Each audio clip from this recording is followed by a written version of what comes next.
Okay, so if we're going to do some stabilization for SI joint dysfunction, there's a standard stabilization, which I'll show you in a second, but sometimes it's a little resistant and the person doesn't hold in place, so I can boost it up a little level. My standard stabilization involves using both latissimus muscles and both gluteal muscles and working like a sling as they cross at the dorsal lumbar fascia. But let's say I've got a left SI that just has been a problem and I fixed that SI and it still doesn't want to stay in place as much as I'd like it to. I can target a certain couple of exercises for the particular patterns of weakness that show up with SI dysfunction. And they are that the latissimus on the right and the glute on the left work as a functional unit like this. So I can come up with an exercise that uses the right lat and the left glute. Okay? The other muscles that tend to get weak are the glute medius on the involved side, and for some reason the adductor muscle on the non-involved side, and these tend to get a little weaker than normal. So I'm going to have Michelle lay down on her back and just do the standard treatment would be both arms pushed down into the bed and the butt comes up in the air like that, and she holds it for 10, 9, 8, 7, 6, 5, 4, 3, 2, 1. And I would have a patient do that 30 times a day, but not 30 times at once. Okay?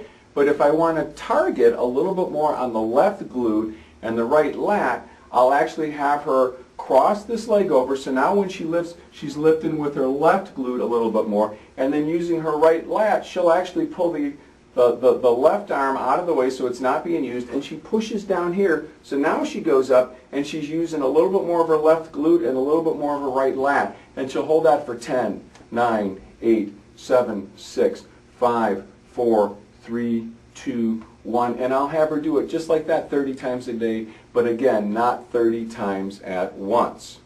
Okay? All right, so now another weight-bearing closed chain exercise we can do that can target gluteus medius, and I've done this on clinical pearls before, but it's really real helpful when I've got an SI joint that just is being a little troublesome and won't stay in place. I take a phone book, which is all that is a phone book, and we just put duct tape on it so it doesn't wear out too quickly. And I place it under the involved side. So this is her left side. So she puts her foot up there, and she keeps her knee straight. And then what she does is raise this side up in the air. She's actually pivoting, up and down for me, please. She's actually pivoting right at the hip. The muscle that's being used is the gluteus medius on this side in a closed chain fashion. And anybody's got a phone book sitting around the house that they can do this exercise for. So this again targets that gluteus group, in particular the gluteus medius, closed chain, to assist in strengthening that weaker SI joint to help hold it in place.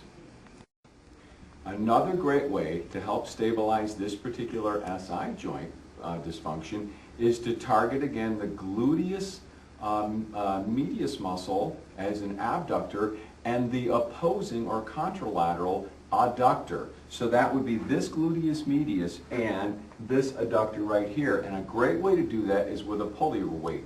Now, we never walk sideways in our life, very rarely, and to do it with weight is even a greater strengthening exercise, but it's still very functional because it's weight bearing. So as Michelle takes a step, go ahead, she's using this gluteus medius in a concentric fashion. As she catches up to it, she just used this adductor on the opposite side in a concentric manner, and she keeps going. So medius, adductor, medius, adductor, medius, adductor, medius, adductor. And now let's say she's going to go back the way she came. She now does an eccentric lengthening on this side and an eccentric contraction on this side as she catches up. Good. There you go. Good. And that's, so she's actually using in this direction the exact muscles I want for left-sided weakness at the SI joint, because she strengthens the medius on the left and the adductor on the right. I like to have them work all directions, but if I was really concentrating just on this SI joint, this is a really good exercise of choice.